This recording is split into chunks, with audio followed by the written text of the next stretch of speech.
Hey there, and welcome to Hot Seat. And we are here to explore the reasons of why. What's the why? What's the purpose? What drives business owners to do what they do?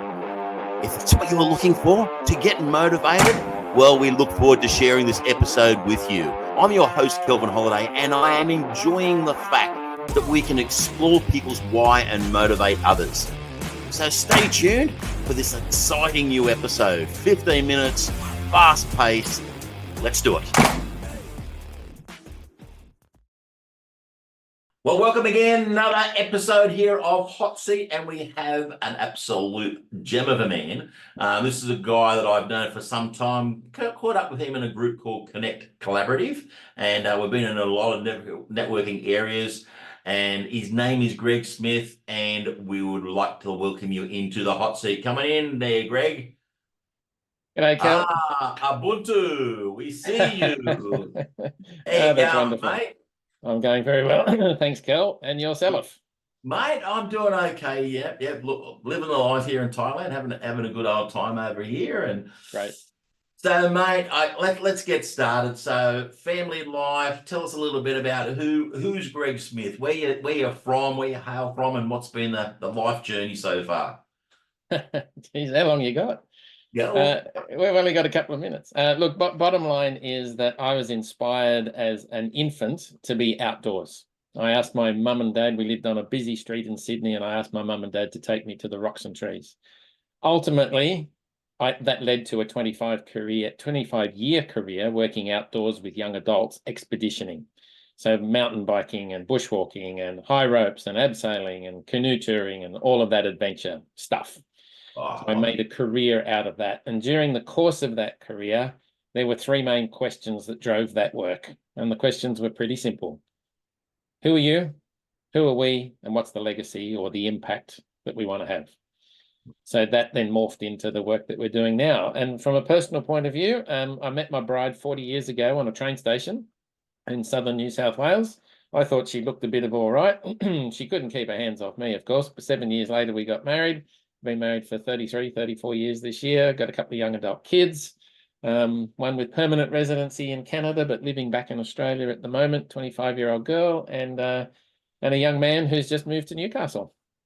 Mate. Moved him up to Newcastle, mate. Yeah, that's up to the big Smith. All right. Yeah.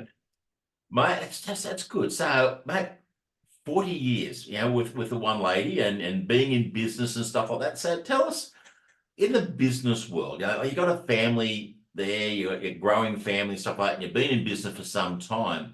Getting that, people call it work-life balance. I just call it life balance. So what's some of the challenges and how you've been able to come that stress at work and then coming home into that family life from business? What's been some of the key pieces that have helped you through that process?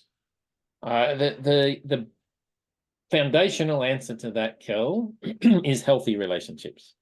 Yeah. And the relationship that's lasted for 40 years and hopefully will go for another 40 years is the foundation of that. And we've taught our kids the same thing. And then being outside. So whether it's the beach or on my mountain bike or doing whatever it is, that's where the balance comes for me. And I'm an extrovert, so I love being with other people. My way of relaxing is to, not be loud, but to be engaged. Yeah, mate. You always are. And every time we get to catch up, we've always had some rich conversations and in any group that we've been involved in, you've always been an active part of those groups. It's been great, mate. So, all right. So you've got this great attitude and you've had the outdoorsy sort of life. So tell us a little bit, maybe your career history. So you had the outdoors part of it, a big part, and now you're into Ubuntu. Tell us a little bit about that transition and what are you actually doing now? So I sold my business back in my outdoor education business back in 2012, and I worked for the international not-for-profit that I sold it to. And I did that for 5 years for a whole bunch of reasons. The main reason was that I vendor financed it and I wanted to keep an eye on my investment. But by the time we got to 2017-18, they were making some boo-boos. While everything that they did on the surface was brilliant, trained awesome young adults, pristine gear, phenomenal governance systems, wonderful budgets, etc., they made what proved to be a fatal error. And they took their eye off the customer experience ball. Yeah. That led ultimately in the start of 2020 to a business that had been going for 25, 27 years they shot my baby in the back of the head and it bled out in the gutter because they forgot to care. Yeah. Not that the human beings in there were uncaring, systemically, the system didn't look after human beings. So that's a summary of a pretty, torrid time. So I left that organization and I started a consultancy called the Masters of Client Retention to answer one question, Kel. Kel, how do you Velcro your existing clients to whatever it is that you do? Surprise, surprise, that revolved around caring and providing phenomenal, not customer service is expected, but phenomenal customer experience, because a customer experience brings the human spirit alive and engages. Yeah. That led to my early clients saying, Greg, that's great. What are your best lead generation tools? Out of that grew a company called Send Handwritten, where we still do to this day send beautiful handwritten wax sealed mail all around the world for lead gen and client retention to support our business clients. So I just had an order for 4,500 cards for a man who, in the course of 2024, will invite 4,500 people to his events. Personalized, engaging, handwritten, beautiful, memorable. That's the game. What came out of that, Kel, was by the time we got to 2022, something had changed. And what had caused the change was COVID, floods, fires, interest rates, Ukraine, turn on the news and choose your poison. Things had changed, and it had caused, by the middle of 2022, a resonance. And we named the resonance amongst business people as anxiousness. So we asked ourselves the question, what is the antidote to anxiousness? And the answer that we applied to that is the concept of Ubuntu.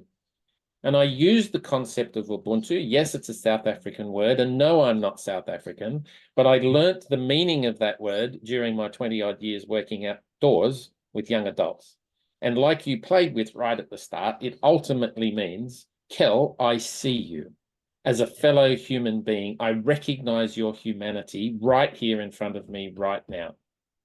It's about humanity. We took the U off the front and we thought that was a clever, branding thing. It's 5 letters and Buntu. You can still answer the phone and say Buntu and it makes sense. And our tagline became connection with intention. And I was talking to a black South African man 6 months ago, maybe 12 months ago now, and he said, Greg, do you know what Buntu means? And I said, no, we just took the U off the front of Ubuntu. And he said, no, you silly bugger. Buntu means people. So my job on this planet is to connect with intention people. And the subtext, Kel, is what gets me out of bed is my intention to collaborate on work that matters with people who care to help build purpose-driven businesses. Because I want the world better for me having been here when I sit on my veranda at 97 years of age with my bride of 104 years and say, how did we go, dear? And if the answer is we did our best with the education, the resources and the health that we were gifted, I'll nick off happy. Mate, that is some gold. Look, I was talking to on another episode, Wayne Larkin, and we were only just recently talking about the idea of how having a purpose in life to leave that legacy, and a legacy that's not just about feeding your own ego, but leave something that's real and tangible.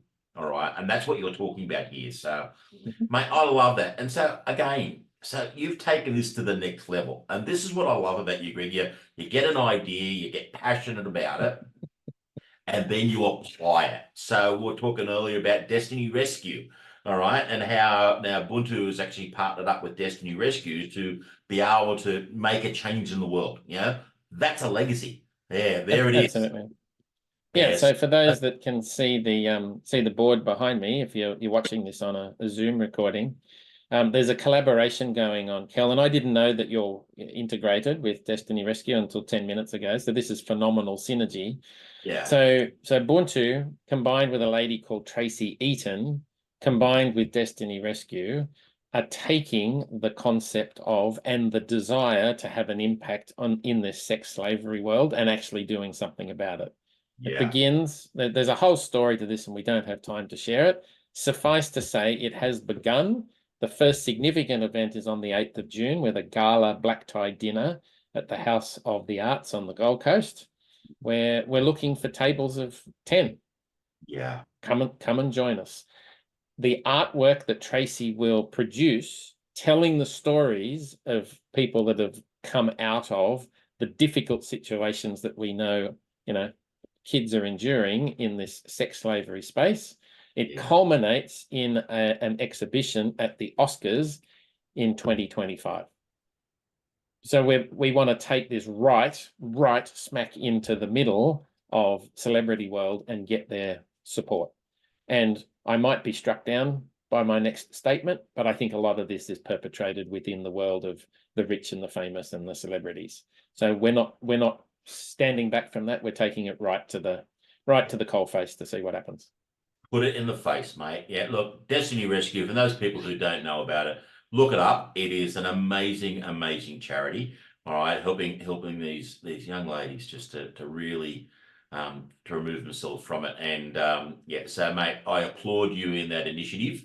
Thank you.